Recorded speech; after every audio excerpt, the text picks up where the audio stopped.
ಯಾರಿದು? ನಾನು ಮುತ್ತು ಮಾವ. ಅರೆ ಮಾವ, ಇದೇನಿದು ಹುಡುಗಾಟ? ನೀನ್ ಚಿಕ್ಕವಳಿದ್ದಾಗ ಎಷ್ಟು ತುಂಟಾಟ ಮಾಡ್ತಿದ್ದೆ, ನಾನ್ ಮಾಡಿದ್ರೆ ಹುಡುಗಾಟನಾ? ಸರಿ, ನನ್ ಜೊತೆ ಬಾ. ಎಲ್ಲಿಗ್ ಮಾವ? ಬಾ ಹೇಳ್ತೀನಿ. ಅಯ್ಯೋ ಬಾ.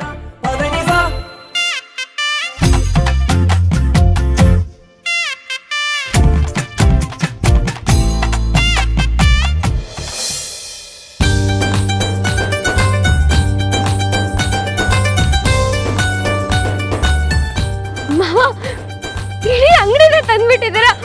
ಒಂದೊಂದು ಅಂಗಡಿನೂ ಎಷ್ಟು ಚೆನ್ನಾಗಿದೆ ಗೊತ್ತಾ? ಇಷ್ಟನ್ನೆಲ್ಲ ಯಾಕೆ ತರಕ್ ಹೋದೆ? ನೀನು ಈ ಮನೆ ಯಜಮಾನಿ. ಈ ಮನೆ ಯಜಮಾನಿಗೆ ದಾವಣಿ ಕೊರತೆನಾ? ಚಾನ್ಸೇ ಇಲ್ಲ.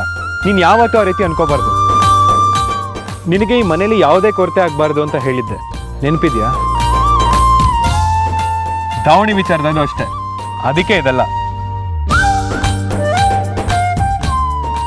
ನೀನೀಗ ದಿನಕ್ಕೊಂದು ಹಾಕೋಬಹುದು, ನೀನ್ ಇಷ್ಟ ಬಂದಾಗಿರ್ಬೋದು.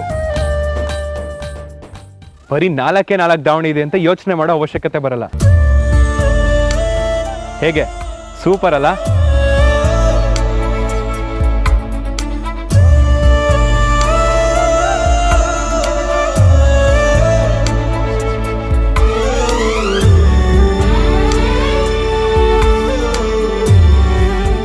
ಬೆಳ್ಳಿ,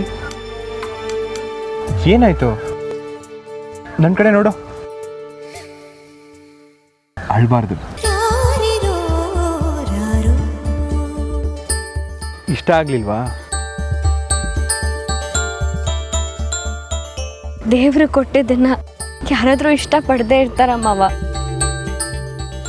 ಅಷ್ಟು ದೊಡ್ಡ ಮಾತೆಲ್ಲ ಬೇಡ. ಯಾಕೆ ಹೇಳ್ತಿದ್ಯಾ?